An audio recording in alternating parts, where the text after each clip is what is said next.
Your entire world could once be bound by a single spoken promise. This was the reality of feudalism, the powerful engine that drove medieval Europe for centuries. We are going to untangle this vast web of power, land, and loyalty that held society together. You will discover how a king could raise an army with a grant of land, and how a peasant's daily toil fueled a knight's legendary status. By the end of this, you will be able to spot the hidden fingerprints of this ancient system in everything from your job to the laws that govern your home. How did a personal oath become more powerful than any government? And why would a farmer willingly trade his freedom for the protection of a local warlord? When you look at the world today, what do you see that still operates like a modern-day fiefdom? That slow collapse of Rome's grand system left a world turned inside out. Where once a single emperor's word was law from Britain to Egypt, now the only law that mattered was the will of the local strongman with the biggest sword and the tallest walls. Historians remind us this was not a sudden explosion but a long, slow crumbling, a process where the safety nets of empire simply rotted away. Trade routes snapped, cities emptied, and the coins in your pocket became worthless.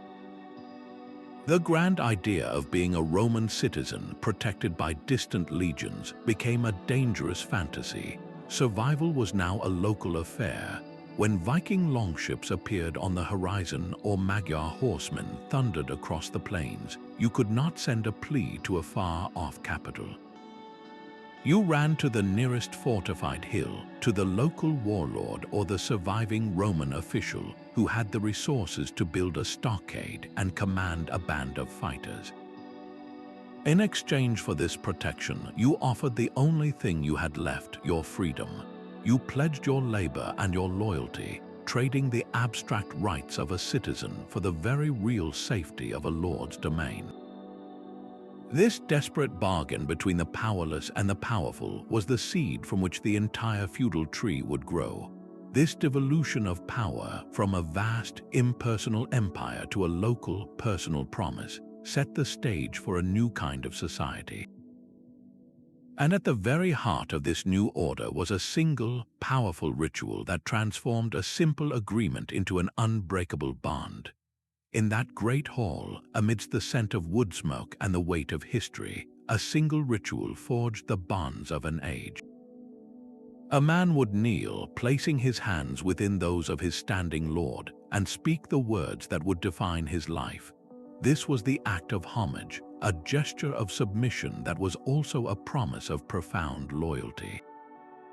He would then swear a sacred oath of fealty on a holy relic or a Bible, pledging his very soul to the service of his new master.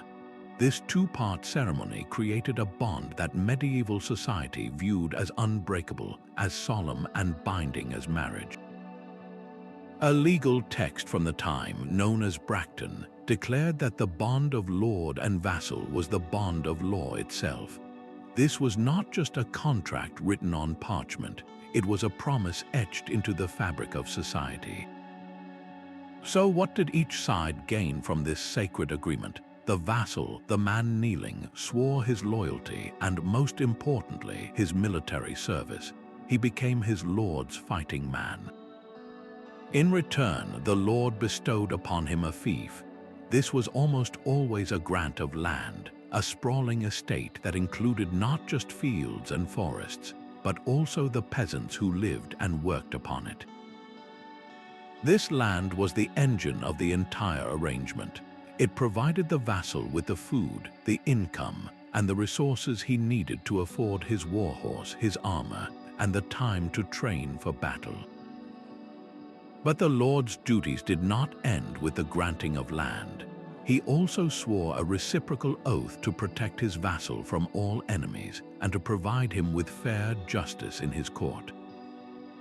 It was a deeply hierarchical relationship, yes, but it was a two-way street, a deal that exchanged loyal service for tangible security. This personal contract, sealed by oath and cemented with land, became the fundamental cell of medieval political life. Every great lord was in turn a vassal to a king. Every knight was a vassal to a local baron. This chain of personal loyalty, stretching from the lowest landholder all the way to the throne, was the nervous system of feudal power. It explains how a king who owned no standing army could summon thousands of knights to his banner. He was simply calling upon his direct vassals to fulfill the military service they had already sworn to provide. And those great lords would then call upon their own vassals, and so on down the line. This was the feudal ladder, and understanding this core bargain of oath and obligation is how you begin to climb it. But this system of personal loyalty created a puzzle of its own, one of fragmented power and competing authorities. That king at the summit of the feudal pyramid held a title that seemed absolute, yet his throne was often less secure than it appeared. He was the ultimate feudal lord, the theoretical owner of all the land in his kingdom. But this was not a simple possession. His power came from his role as the chief distributor of that land, granting vast territories known as fiefs to his greatest vassals. These were the dukes, counts, and barons, men of immense power in their own right. Consider William the Conqueror after his victory in 1066. He systematically took the lands of the defeated English elite and redistributed them to his loyal Norman followers. This act made every major landholder in England a direct vassal of the crown, their fortunes tied directly to the king's favor. Yet this very system created the king's greatest weakness. His authority was not enforced by a national police force or a standing army. It relied entirely on his ability to command the loyalty of these powerful magnates, who themselves commanded knights and soldiers from their own land. A king who overstepped, who violated the unwritten feudal customs of mutual obligation, could quickly find himself isolated.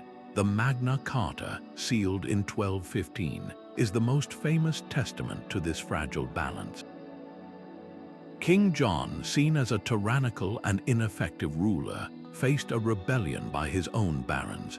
They forced him to put his seal on a document that explicitly stated the king was not above the law.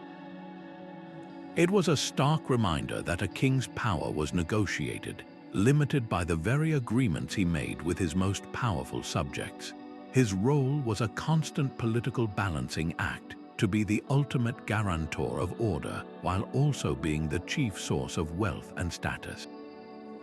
From this precarious summit of royal power, where politics was a game of managing powerful rivals, we must now descend to the foundation of the entire military machine, to the men whose skill and sacrifice made the system function.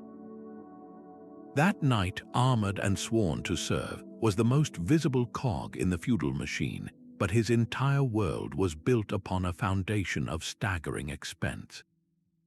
Becoming such a warrior was a lifetime investment that began in childhood.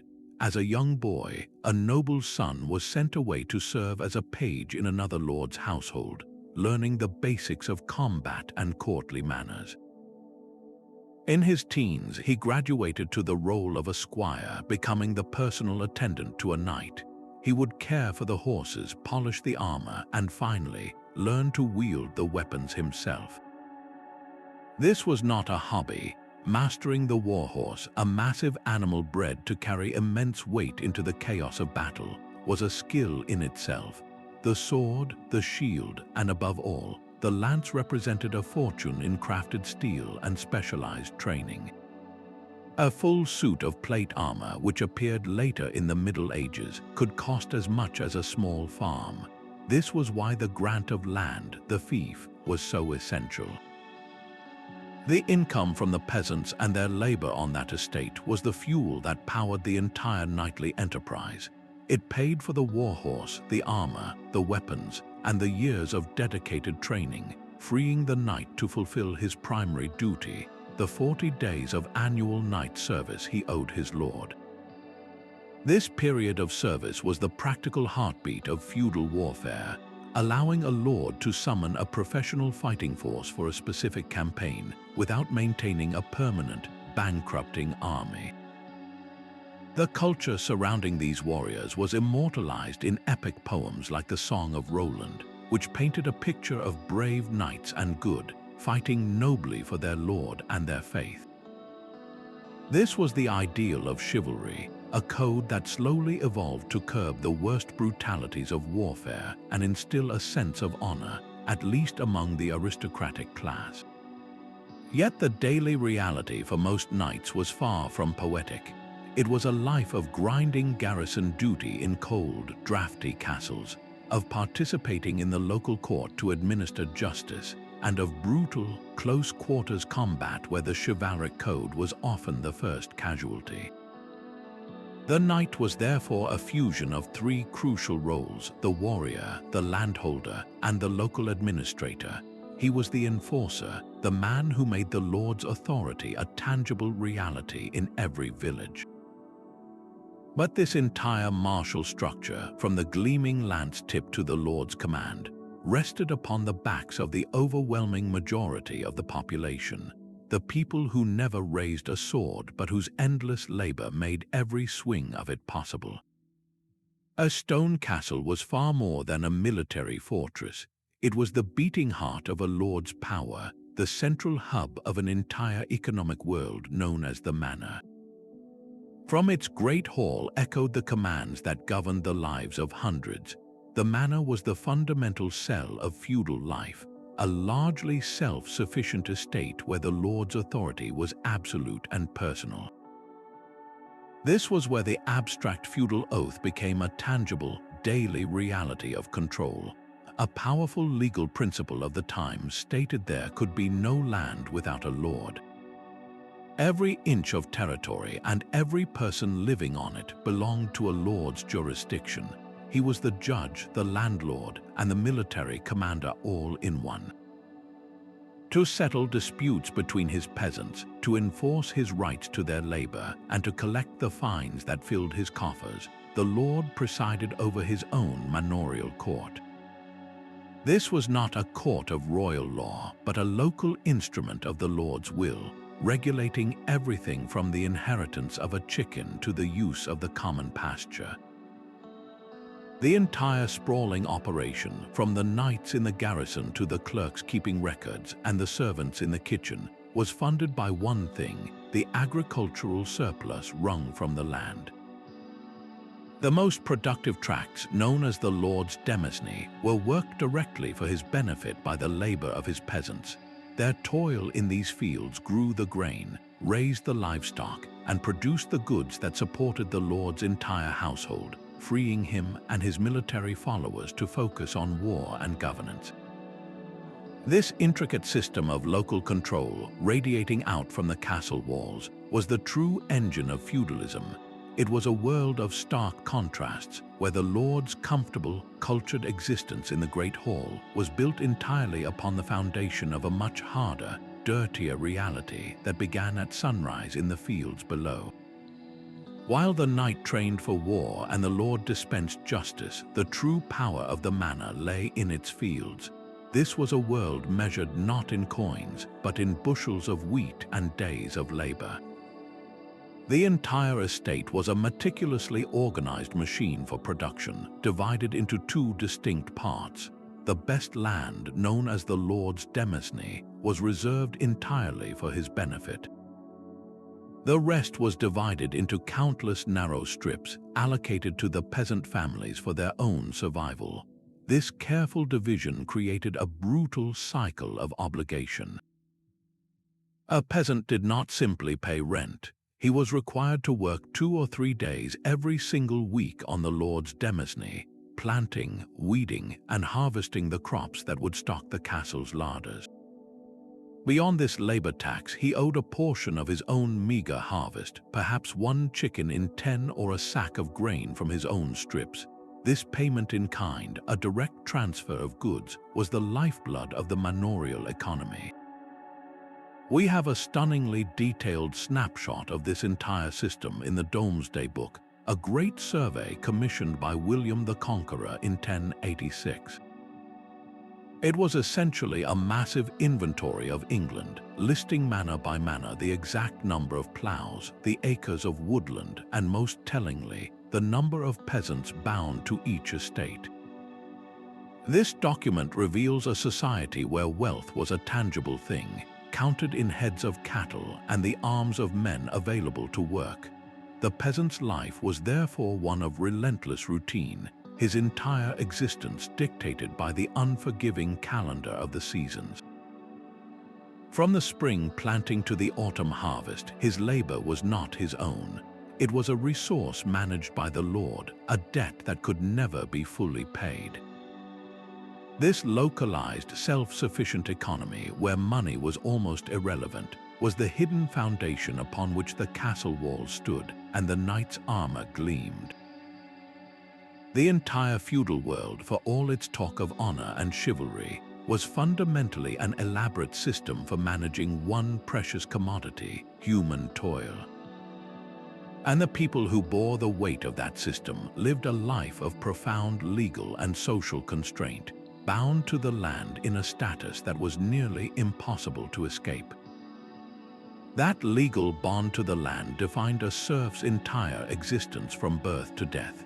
He was not a slave who could be bought and sold as property, but he was far from free. His life was a web of obligations, and every significant action required his lord's consent. If he wished to marry his daughter to a man from a neighboring manor, he had to pay a special tax called the merchant, a heavy fine for the privilege. If he wanted to grind his grain into flour, he was forced to use the lord's mill and pay a portion of that flour for the service. He could not leave the estate, sell his one ox, or even have his son ordained as a priest without securing permission, which always came at a cost. This was the crushing weight of the corvée, the system of forced labor that demanded he spend half his week or more working the Lord's fields instead of his own. Picture the relentless rhythm of his life. He would rise before dawn, his body aching, and trudge past his own meager strips of land to spend the day plowing, sowing, or harvesting the Lord's vast demesne. His own survival depended on the scraps of time and energy left over for his personal plot. The medieval thinker John of Salisbury captured this rigid social order with a powerful metaphor. He described society as a human body where the king was the head, the knights and nobles were the hands, and the peasants were the feet. It was a vivid image that justified the entire hierarchy, suggesting that the lowly feet were absolutely essential for supporting the whole, even as they remained permanently in the dirt. This was a life perpetually balanced on the knife's edge of disaster. A single bad harvest, a cattle plague, or an outbreak of disease could plunge a family into famine. There was no safety net beyond the charity of the manor's church and the hope that the Lord, for his own economic benefit, would not let his workforce starve. Social mobility was almost non-existent. A serf's children were born into the same condition, their futures predetermined by the land to which they were bound. Yet within this harsh framework, they possessed certain customary rights that provided a sliver of protection. They had the right to farm their strips of land, and that right was often passed down through generations.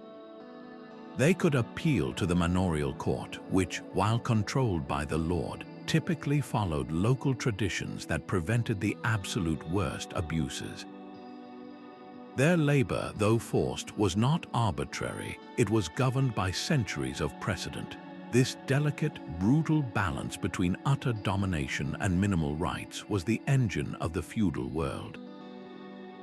The entire towering structure of castles, knights, and kings, all of it rested upon the bowed backs and calloused hands of the unfree majority.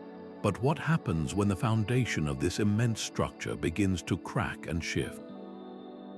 A bishop's authority did not stop at the cathedral door. He was a feudal lord in every sense, his spiritual office crowned with temporal power. The medieval church was not a separate kingdom hovering above the political fray. It was a deeply woven thread in the feudal fabric, a landowner, a lawgiver, and a warrior on a scale that rivaled any duke or count. Bishops and the abbots of great monasteries received vast territories as fiefs directly from kings and emperors. This made them vassals, sworn to provide the same military service as any secular baron. A bishop might lead his own knights into battle, his spiritual calling balanced by the clanking demands of his feudal contract. At the same time, he was a lord to the thousands of peasants who worked his ecclesiastical estates, collecting their dues and presiding over their disputes in his own court. This created a profound duality, a man who was both a shepherd of souls and a master of men. This fusion of spiritual and worldly power inevitably led to a colossal confrontation. The Great Investiture Controversy of the 11th century pitted Pope Gregory VII against the Holy Roman Emperor Henry IV. The core question was simple, yet it shook Europe to its foundations. Who held the ultimate authority to appoint a bishop, the spiritual head of the church, or the temporal ruler who needed his military service? It was a raw power struggle over who controlled these mighty prince-bishops, the men who commanded both armies and congregations. When the Pope excommunicated the emperor, it was not just a spiritual censure, it was a political earthquake that released all of Henry's vassals from their oaths of fealty, threatening to dissolve the very bonds that held his empire together. The resolution, a compromise that gave the church the spiritual staff and the emperor the symbolic scepter of land, showed just how inseparable faith and power had become. Beyond the political battles, the church's economic might was anchored in its monastic estates. A great abbey like Cluny in France became one of the largest landholders in Europe, its fields tilled by serfs, its income funding a spiritual empire. Within its quiet scriptoria, monks meticulously copied ancient texts, preserving knowledge through the ages. But this intellectual work was financed by the same manorial system that governed every other estate. Most importantly, the church provided the moral framework that made the feudal order feel inevitable and right. Its teachings sanctified the keeping of oaths, making the bond of fealty a sacred vow before God. It preached the three orders of society, those who pray, those who fight, and those who work, presenting this rigid hierarchy not as a human invention, but as a divine plan for a harmonious world. This spiritual sanction was the ultimate glue holding feudalism together, convincing everyone from the king to the lowliest serf that their place in this unequal world was part of a cosmic order. Yet by creating a parallel hierarchy of pope, bishops, and abbots, the church also established a powerful, independent authority that could, and often did, challenge the power of kings themselves. This intricate web of loyalty created a political landscape riddled with hidden fractures. A single knight might hold fiefs from two different barons, and a powerful count could swear fealty to two different kings.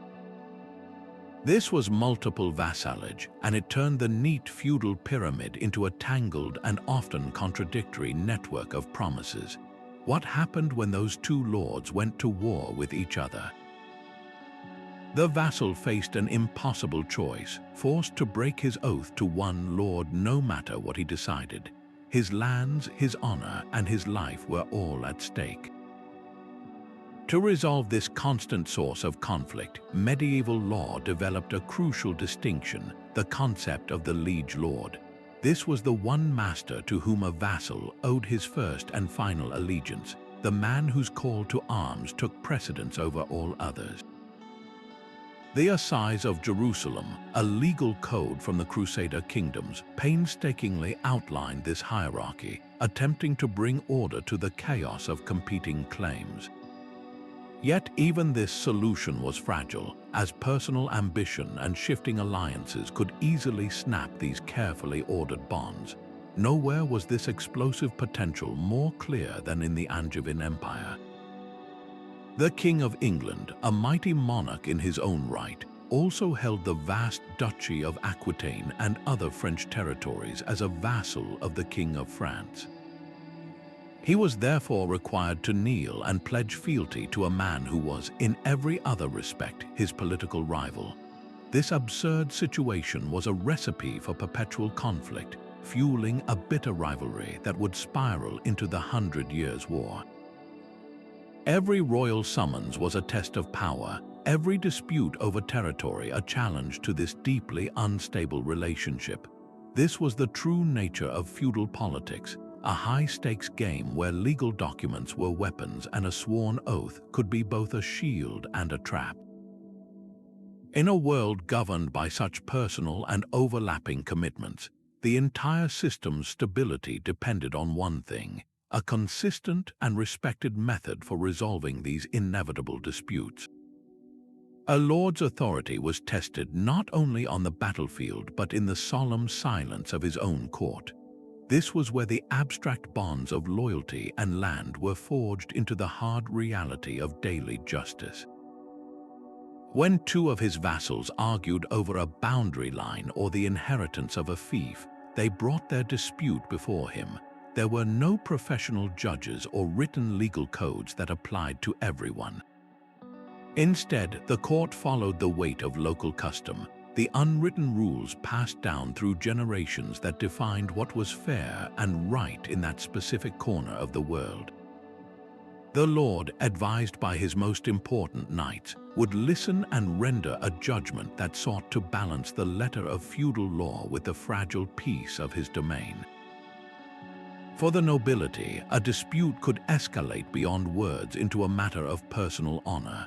In such grave cases, the ultimate appeal was to God himself through the terrifying spectacle of a trial by combat.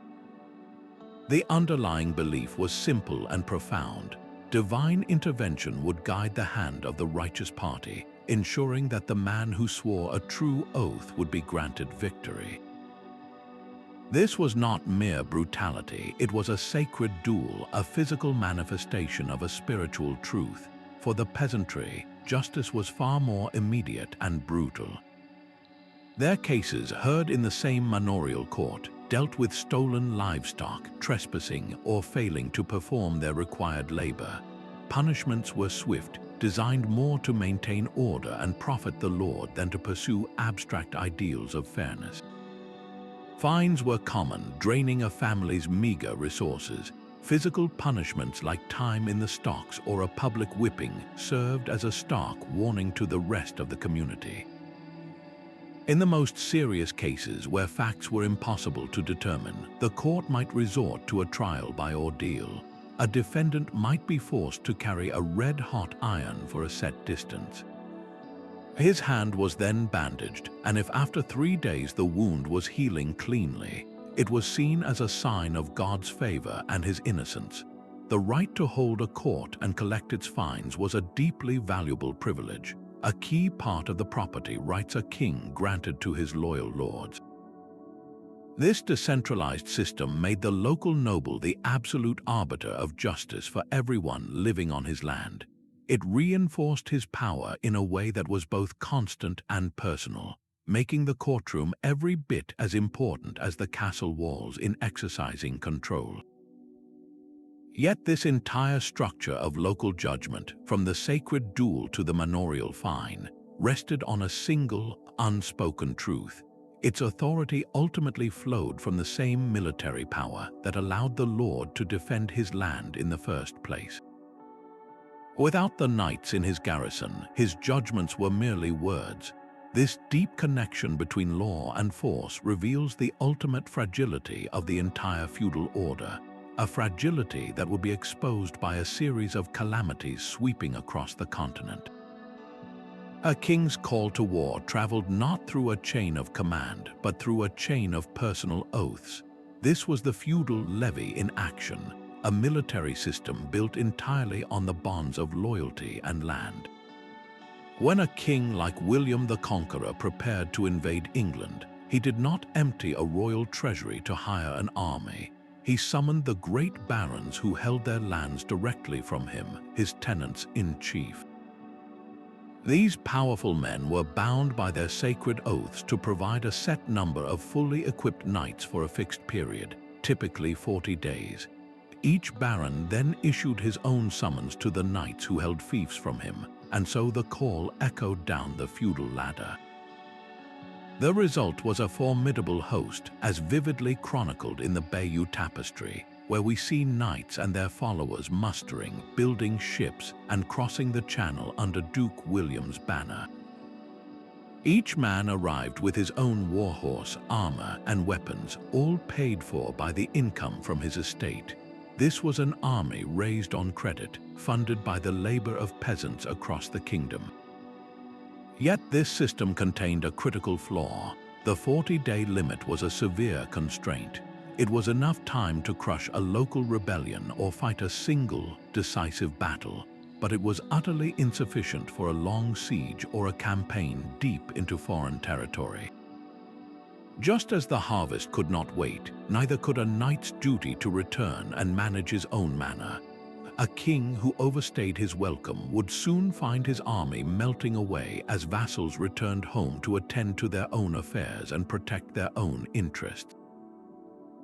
This inherent limitation forced a financial revolution. To break free from the calendar of feudal service, kings began to accept scutage or shield money. Instead of sending his contingent of knights, a baron could pay a cash fine directly to the royal coffers. This money was then used to hire professional mercenaries, soldiers who fought for pay, not out of feudal obligation. These men would serve for an entire campaign season, their loyalty secured by steady wages rather than a sacred oath. The rise of scutage marked a profound shift. It began to transform the relationship between the king and his nobility from a personal bond of service into a financial transaction. It gave the crown a more reliable and flexible military instrument, weakening the political power of the great barons while strengthening the king's independent authority. This move from personal service to cash payments was a quiet but devastating blow to the feudal structure, all driven by the relentless demands of warfare. And to secure the territories won by these armies, a new kind of structure began to dominate the landscape, one that made defense a matter of stone and mortar rather than just men and oaths. That castle on the hill was not a silent monument. It was a loud, daily proclamation of a lord's authority, a statement carved in stone that everyone could see from their fields. Its evolution began with a simple and brutally effective design, the motte and bailey. A wooden tower sat atop an artificial earthen mound, the motte, overlooking an enclosed courtyard, the bailey, all protected by a wooden palisade and a deep ditch.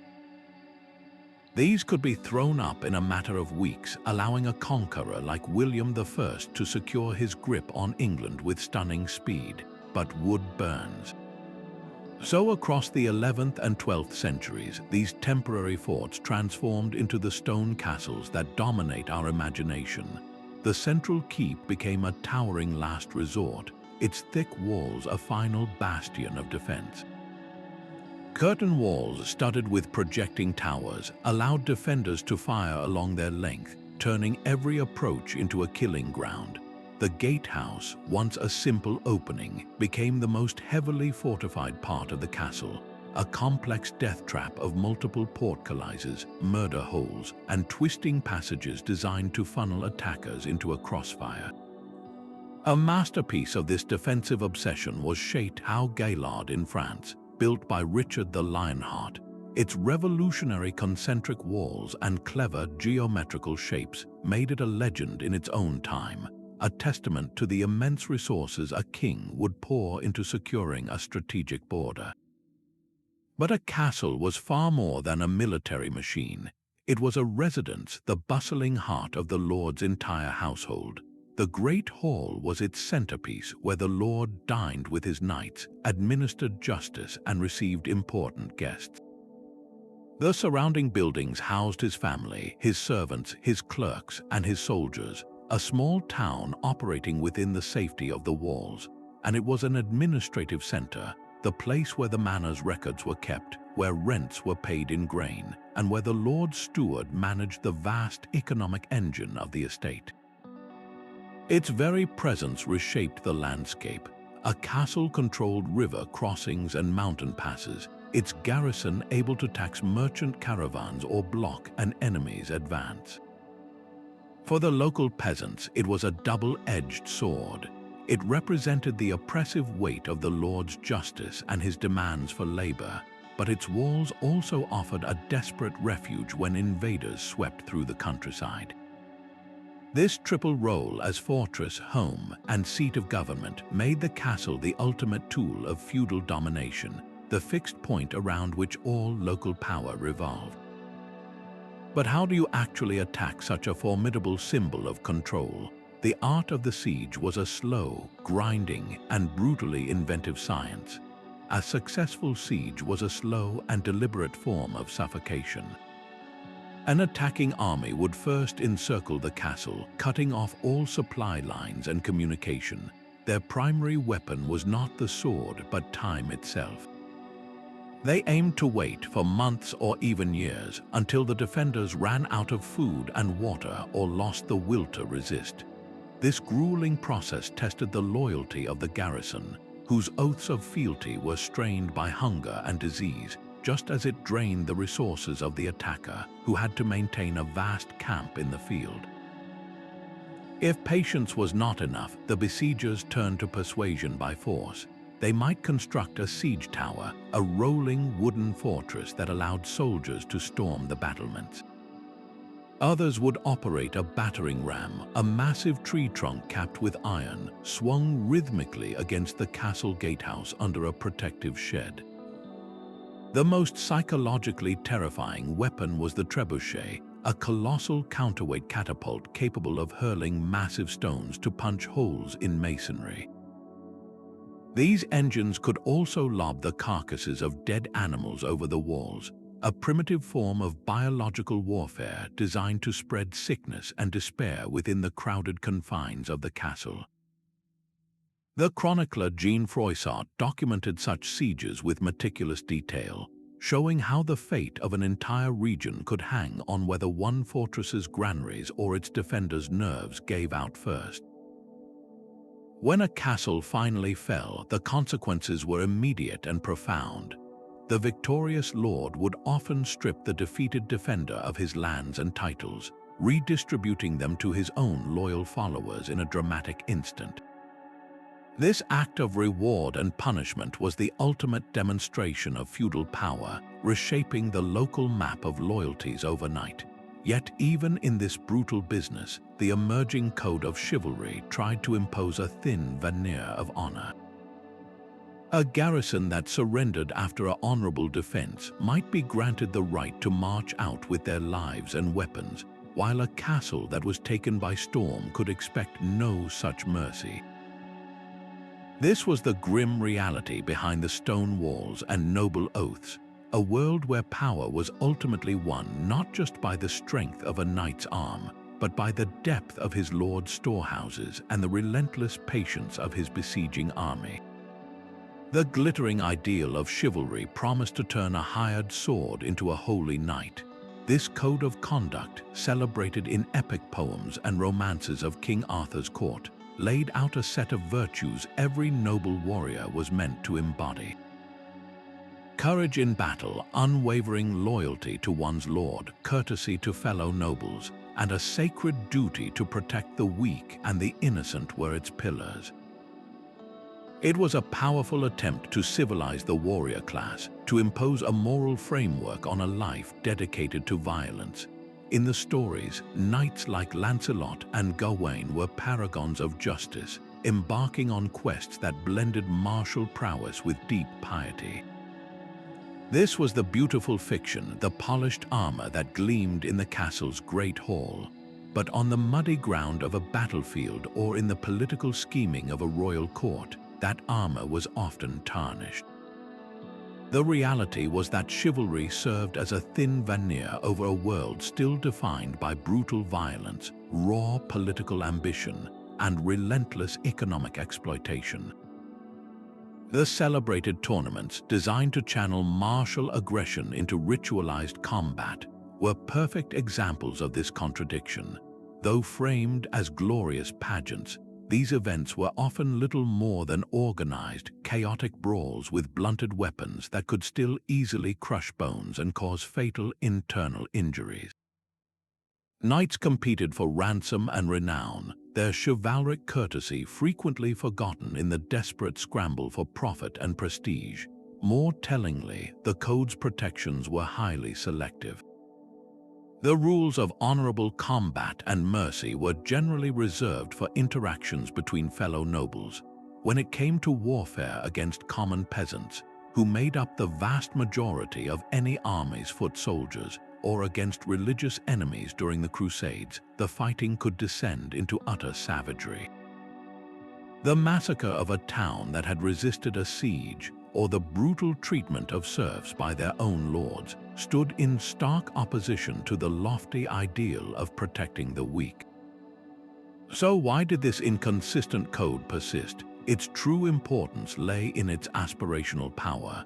It gave a moral language to a violent society, providing a standard, however rarely met, against which a knight's actions could be measured.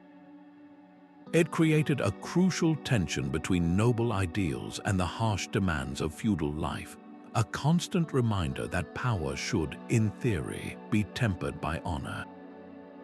This cultural framework was one of feudalism's most enduring legacies, a system of values designed to govern the conduct of the elite. Yet for all its influence on the knightly class, it was not the only force shaping the medieval mind and the rhythms of daily existence. A noblewoman's marriage was a transaction of territory and troops, a political pact sealed with vows rather than a simple union of hearts. In this rigidly patriarchal world, a woman's legal standing was almost always defined by her relationship to a man, first her father and then her husband. Her primary function in the feudal calculus was to serve as a living bridge between powerful families, her hand in marriage transferring control of land and creating crucial military alliances. Yet within these severe constraints, some women carved out remarkable spheres of authority. When a lord was away at war or on a crusade, his wife became the de facto ruler of his estates. She presided over the manorial court, settled disputes between vassals, and managed the complex economy of the manor, ensuring taxes were collected and the harvest was stored. In a crisis, she was expected to organize the castle's defense, directing the garrison and withstanding a siege if necessary. The most famous example is Elena of Aquitaine, who inherited the vast and wealthy duchy of Aquitaine in her own right. Her marriage first to the King of France and then to the King of England made her one of the most powerful and politically shrewd figures of the Middle Ages, demonstrating that a woman with her own land could influence the fate of empires. For the vast majority of women, however, life was defined by unceasing toil. A peasant woman worked shoulder to shoulder with her husband in the fields, sowing, reaping, and tending livestock. Back in their small, smoky hut, her labor continued with spinning wool, brewing ale, baking bread, and caring for children. Her economic contribution was indispensable to the survival of the family unit, and by extension, the manor itself. One of the few paths to a measure of independence was through the church. A noblewoman who became an abbess could escape an arranged marriage to rule over a religious house, managing its estates, overseeing its finances, and commanding the obedience of the nuns and monks in her care. These women were feudal lords in every sense, just with a spiritual title.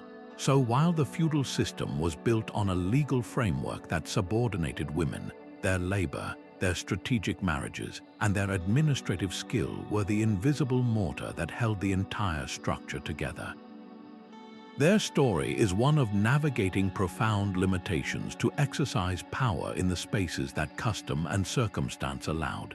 This intricate human network, for all its resilience, was about to be tested by forces beyond any lord's control. The old world cracked open not with a single blow, but with a relentless tide of misery. The 14th century delivered a perfect storm of calamities that shook the foundations of the feudal order to its core. It began with a silent passenger on merchant ships from the east, a microscopic killer that would become known as the Black Death. Arriving in Europe around 1347, the bubonic plague swept across the continent with terrifying speed, killing perhaps 1 in every 3 people. The medieval chronicler Henry Knighton captured the surreal aftermath, writing of sheep and cattle straying through fields of abandoned grain with no one left to tend them. This was not just a human tragedy, it was an economic cataclysm. The manors that powered the entire system were suddenly starved of their most vital resource, human labor. For the peasants who survived, this desperate shortage created an unprecedented advantage. For the first time, their labor was a scarce and valuable commodity. They could now demand to be paid actual wages for their work, or simply leave their oppressive manor to seek a better deal from a neighboring lord desperate for hands. The iron link that bound a serf to his land was beginning to rust away. As the plague ravaged the population, another relentless conflict was bleeding the treasuries of kings. The 100 Years' War between England and France dragged on for decades, becoming a brutal testing ground for military change. The feudal levy, with its 40-day limit and its reliance on knights fulfilling personal oaths, proved utterly inadequate for such a prolonged struggle. Kings needed soldiers who would fight for years, not weeks. The solution was a shift that had been slowly building: the widespread use of paid professional armies. These mercenaries, loyal to the coin and not to a person, became the new backbone of European warfare. This military revolution had a profound social effect. It further weakened the political importance of the traditional knightly class, whose military service was no longer the sole key to victory. The combination of these pressures, a newfound sense of power among the lower classes, and the heavy taxes imposed to fund endless wars, finally ignited open rebellion. In France, the brutal Jacquerie uprising of 1358 saw peasants burning castles and slaughtering nobles. In England, the Peasants' Revolt of 1381 saw a massive force march on London, its leaders demanding the total abolition of serfdom and the end of feudal obligations. While these revolts were violently crushed, their very existence was a thunderous declaration that the old social contract was broken. The peasants were no longer willing to accept their lot as the feet of the social body, forever in the dirt. They had seen the system falter, and they had felt their own power. The sacred oaths of loyalty that once structured society were fraying, replaced by the cold logic of cash payments and a bitter struggle for rights. The feudal world, built on land and loyalty, was being forced to adapt to a new reality where human lives had a price and where the old bonds could no longer hold. A city's walls offered a different kind of protection, one built not on oaths of loyalty but on the jingle of coins in a purse. As trade routes slowly reopened in the High Middle Ages, a new world began to grow in the shadow of the castles. The chartered town became a revolutionary space, an island of a different set of rules in a feudal sea. Its most powerful promise was freedom. A serf who managed to escape his manor and live undetected within a town's walls for 1 year and 1 day gained his legal liberty. He was no longer bound to the land or the lord's will. This radical idea that a person's status could change was utterly alien to the rigid structure of the manor. The town's lifeblood was commerce, not crops. Its economy ran on cash payments, not the labor dues and payments in kind that defined rural life. a weaver could sell his cloth for silver pennies, then use that money to buy bread from a baker and meat from a butcher. This was a world of transactions, not obligations. To govern this bustling new environment, towns secured charters from kings or great lords. These documents were essentially contracts of self-rule, granting the town the right to hold its own courts, collect its own taxes, and regulate its own trade. Power within these walls shifted from the knight to the merchant. Wealthy burghers and powerful merchant guilds became the new aristocracy of the town, setting prices, controlling quality, and managing the flow of goods. This commercial revolution created a profound political shift. Kings, always searching for ways to break free from their dependence on the feudal levy, saw a golden opportunity. They could now tax the thriving trade of the towns, amassing vast sums of cash that went directly into the royal treasury. This money was power. It allowed kings to pay salaries to judges and clerks, creating the first royal bureaucracies that could administer justice and collect taxes across the entire kingdom. More importantly, it funded standing armies of professional soldiers, men who answered to the crown alone, not to a local baron. The old feudal nobility watched this rise with deep suspicion. Their power was rooted in land and the personal loyalty of their knights. The new urban class derived its influence from movable wealth and royal favor. Their interests were constantly at odds. The burgher wanted uniform laws and safe roads for his trade caravans, while the local baron might prefer his own courts and the right to levy arbitrary tolls on a bridge he controlled. This new dynamic, the tension between the cash-rich towns and the land-rich aristocracy, introduced a volatile and powerful new element into medieval politics. The very wealth generated by this urban commercial energy would, in time, finance the rise of the strong, centralized monarchies that would finally dismantle the feudal world piece by piece. The mud of Agincourt was stained with more than blood. It was stained with the broken prestige of an entire warrior class.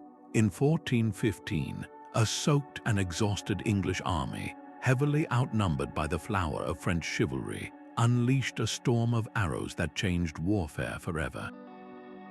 The English longbow was not a knightly weapon.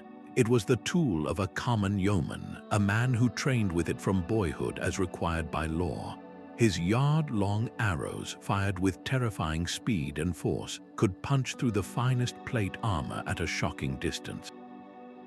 At the battles of Crecy and Agincourt, these commoners stood their ground and systematically butchered charging French knights, proving that noble birth and expensive armor were no match for disciplined, long-range firepower.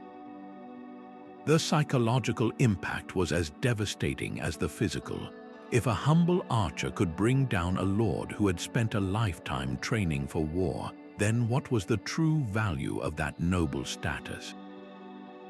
The battlefield was becoming a more democratic and a far more deadly place. This democratization of violence was accelerated by an even more terrifying invention. The thunderous roar of the cannon began to echo across Europe's battlefields in the 14th century, a sound that signaled the end of an age built on stone walls. A castle that could withstand a year-long siege by traditional means could have its gates blown to splinters in an afternoon by a well-placed gunpowder shot. The ultimate demonstration came in 1453, when the Ottoman Sultan Mehmed II besieged the legendary walls of Constantinople. For weeks, his massive bronze cannons, some so large they had to be hauled by dozens of oxen, pounded the ancient Theodosian walls. They did not just scale the walls, they pulverized them, reducing towering bastions to rubble, and finally breaching a defense that had stood for 1,000 years. The fall of Constantinople was a shockwave felt in every royal court and baronial hall. If walls like these could not stand, then the very foundation of a lord's power, his impregnable fortress, was suddenly obsolete. These twin revolutions in military technology, the longbow and the cannon, triggered a financial crisis for the old feudal order. A single cannon was fantastically expensive to cast, and it consumed a fortune in gunpowder and shot. Maintaining a permanent corps of professional longbowmen required regular wages, not the occasional 40 days of feudal service. Warfare was no longer a matter of calling upon loyal vassals. It was now an industrial enterprise that demanded a constant flow of cash. This was a game only kings could play. They alone could tax the growing wealth of the towns, secure international loans, and centralize the resources needed to build and supply a modern army. The local lord, whose power was measured in acres and the personal loyalty of a few knights, was utterly outmatched.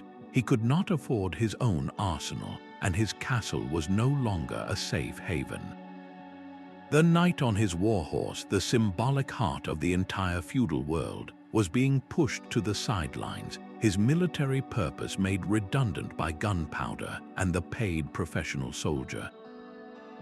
As the crown began to monopolize the tools of war, a parallel shift was occurring in the quiet halls of justice, where a new kind of power was being written into law. A king's justice could travel farther than any baron's sword. From the 12th century onward, ambitious monarchs began a quiet campaign to reclaim the authority that had bled away to their feudal vassals over generations. They realized that to build a lasting power base, they needed to offer something more compelling than brute force. They needed to offer better justice. They established royal courts that operated on standardized legal principles, often based on rediscovered Roman law, which promised a fairer and more predictable outcome than the often arbitrary rulings of a local baron's court. A merchant with a dispute over a shipment of wool could now appeal to a royal judge who applied the same law in London as he did in York. This was a revolutionary idea. It drew legal business away from the manorial courts, slowly draining the barons of their judicial prestige and the lucrative fines that came with it. The kings who mastered this new form of administration, like Philip IV of France, did not rely on noblemen whose first loyalty was to their own family lands. Instead, they built a professional bureaucracy staffed by educated commoners, men skilled in law and finance whose careers and fortunes depended entirely on the crown's favor. These officials had no great castles of their own. Their power flowed directly from the king, and they enforced his will with a cold efficiency that no feudal lord could match. This centralizing force even co-opted the very groups that might have opposed it. The creation of representative bodies like the English Parliament, which first included barons and later knights and burghers from the towns, was initially a check on royal power. Yet by gathering the political nation in one room to debate taxes and laws, it also centralized political discourse at a national level, reinforcing the idea that the ultimate authority in the land was the crown, not a patchwork of local loyalties. Of course, this power grab was not a peaceful transition. The nobility fought back fiercely to protect their ancient feudal privileges. In England, the barons' wars of the 13th century were a direct and violent reaction to the crown's encroachment, a bloody tug of war over the limits of royal authority versus the traditional rights of the great magnates. Yet despite these conflicts, the long-term trend was unmistakable. Power was steadily flowing back from 1,000 decentralized castles to a single, centralized state apparatus being constructed around the throne. This great political transformation, the slow death of fragmentation and the birth of the sovereign state, was mirrored by an equally profound shift in how people lived and worked. That newfound power in the hands of the peasant was a quiet revolution. Where once a lord commanded labor by right, he now had to negotiate for it with cash. The fields emptied by the Black Death created a desperate competition for workers, and for the first time, the surviving serfs held a winning hand. a lord who insisted on the old corvée, the forced labor on his demesne, would simply watch his workforce walk away to a neighboring estate that offered wages. Faced with the prospect of his lands lying fallow and his income vanishing, he had no choice but to adapt. This led to a profound economic shift known as the commutation of dues. Instead of owing 3 days of back-breaking work each week, a peasant could now pay a fixed cash rent for his strip of land. This simple change from labor service to a money payment shattered the old manorial rhythm. The peasant's time became his own to manage. He could focus entirely on his own crops, sell his surplus at a market town, and use the profits to pay his rent. His status was fundamentally transformed.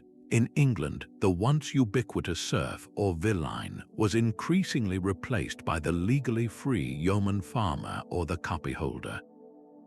A copyholder held his land by virtue of a copy of the manor court roll, a written agreement that spelled out his money, rent, and his rights. This was not ownership, but it was a world away from servitude. The hereditary chain that bound a man and his children to a specific plot of earth and to the will of a specific lord had been broken. The relationship was no longer one of personal dominance and obedience, but a commercial lease between a landlord and a tenant. Of course, this did not erase poverty or social inequality. A bad harvest could still ruin a family, and the local squire still held immense social power. But the legal framework of serfdom, the system that treated a human being as an appendage of the land, had crumbled into dust. The countryside became more fluid, with people moving to seek better opportunities, their lives governed less by custom and more by contract. This emergence of a rural labor market where work had a price and mobility was possible laid the essential groundwork for everything that would follow. The engine of society was no longer fueled by obligation but by commerce. The feudal map of Europe was a patchwork of different rules, not a single design imposed from above. While the classic model of kings, vassals, and manors was born in France and refined in England, the reality on the ground changed dramatically once you crossed a river or a mountain range. In the heart of Central Europe, the Holy Roman Empire presents a fascinating case of feudalism pushed to its logical extreme. Here, the power of the emperor was constantly checked by a vast array of powerful local rulers. Dukes, bishops, and even lowly knights held territories where they acted as virtually independent princes, minting their own coins and waging their own private wars. This extreme fragmentation meant that imperial authority was often a distant echo, a theoretical claim that held little weight against the immediate power of your local lord. It was a world where the chain of loyalty was so tangled and localized that the very idea of a centralized state struggled to take root for centuries. Meanwhile, south of the Alps, an entirely different story was unfolding. In northern Italy, the feudal landscape was being overtaken by the soaring walls of city republics like Venice, Genoa, and Florence. Their power did not flow from a knight's oath or a grant of farmland. It flowed from the harbor, the workshop, and the counting house. These cities were governed by merchant oligarchies, powerful families whose wealth came from trade, banking, and manufacturing. Their laws were designed to protect commerce, not to enforce the agricultural obligations of a manor. For a skilled weaver or a daring ship captain in Venice, your social standing was determined by your guild and your wealth, not by your birth into a class of warriors. This created a political and economic system that operated almost entirely outside the feudal framework, proving that the future did not necessarily belong to the castle and the knight. Yet in other parts of Europe, the classic feudal bargain of land for military service found a new and prolonged lease on life. Along the volatile frontiers of Spain and Eastern Europe, society was organized for perpetual war. In Spain, the long struggle known as the Reconquista, the Christian reconquest of the peninsula from Muslim rulers, created a society where every noble was first and foremost a warrior on a dangerous frontier. Vast tracts of land were granted to military orders and knights on the condition they hold the line against incursions. Similarly, in Eastern Europe, the constant threat of invasion meant that kings granted immense privileges to nobles in exchange for their unwavering military commitment, a system that would ironically lead to the encirclement of the peasantry there just as it was disappearing in the West. The great historian Mark Bloch argued that we should not see feudalism as a single, uniform system, but rather as a collection of related social and political arrangements. It was a flexible framework that could be bent and shaped by the pressures of local geography, history, and economy. This remarkable adaptability explains how the core ideas of loyalty, land, and service could build a duke's power in Germany, finance a merchant's palace in Italy, and sustain a knight's fortress on the Spanish frontier all at the same time. The deed to your home is a document that connects you to a chain of ownership stretching back centuries, a chain forged in the feudal era. When you buy a piece of land, you are participating in a legal ritual that echoes the granting of a fief. The modern concept of a clear title where you prove no one else has a superior claim to the property is a direct descendant of the feudal principle that all land was held from a superior lord all the way up to the king. This hierarchical chain of title is the ghost of the feudal ladder, now operating within the bureaucracy of county records offices instead of a king's court. The very language we use betrays these ancient roots. The term landlord itself is a fossil from that time, a title for the local lord of the land that has persisted long after the castles fell. More concretely, the foundational categories of English common law property are feudal in origin, a freehold estate which grants ownership for an indefinite period, evolved from the free tenures granted to knights and nobles. A leasehold, which grants a right to possess property for a set term, finds its ancestor in the agreements made between lords and tenants who held land for a fixed number of years. These are not just abstract legal classifications, they are the living architecture of modern real estate, built upon a medieval blueprint. This legacy extends beyond property law into the very fabric of our social agreements. The feudal bond was a two-way street of obligations. A lord offered protection and justice in return for a vassal's service and loyalty. While we have replaced personal oaths with constitutions and charters, the underlying concept of a reciprocal social contract remains.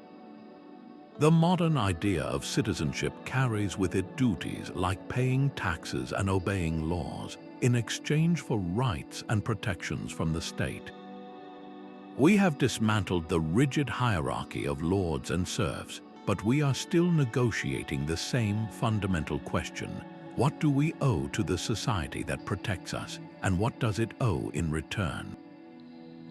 Recognizing these deep historical connections does more than satisfy curiosity. It empowers us. It helps demystify the often Byzantine complexity of real estate law by revealing its origins in a system of personal loyalty and land grants. The feudal past is not a foreign country, it is the bedrock, often unseen, upon which our contemporary world of property, law, and civic duty is built. That shining armor in the movies is a beautiful lie. Our popular vision of the feudal age is a carefully crafted fantasy, where heroic knights rescue princesses from drafty castles, utterly divorced from the economic engine that made their existence possible. This romanticized caricature conveniently forgets the peasant whose endless labor paid for the steel in that knight's breastplate. It ignores the complex legal reality that a king's power was not an absolute command but a constant negotiation with his powerful barons, a far cry from the simple divine right so often portrayed. The gritty business of the manor court, the careful accounting of sheep and bushels of wheat, and the harsh truth of serfdom are swept aside for a more glamorous and ultimately false narrative. This separation of the warrior class from its economic foundation creates a profound distortion. We see the glittering surface but miss the vast, dark ocean of human toil beneath it. By pulling back this gilded curtain, we can finally see the medieval world for what it was, a deeply interconnected system where power, law, and economics were fused into a single, complex whole. Understanding this reality is not just about correcting the historical record. It allows us to ask a far more meaningful question. Why did this intricate system, which structured life for centuries, ultimately fade away? Was its decline a sudden collapse or a slow transformation into the world we know today? So the castle walls did not simply crumble into dust, they were slowly dismantled, their stones repurposed to build a new world. The intricate feudal architecture of land, loyalty, and service proved remarkably resilient for centuries, providing a vital skeleton for a society recovering from the collapse of Rome. It was a system that turned personal promises into the very framework of government, transforming a handshake in a great hall into the foundation for kingdoms. Yet its greatest strength, its deep localism and reliance on personal bonds, also contained the seeds of its own transformation. The Black Death reshuffled the deck of human value, giving labor a price and the peasant newfound leverage. The longbow and cannon made the knight's expensive training obsolete, while royal courts and cash taxes steadily centralized power back toward the throne. What emerged from this long, slow dissolution was not a void, but a new order built upon the legal and social foundations feudalism had laid down.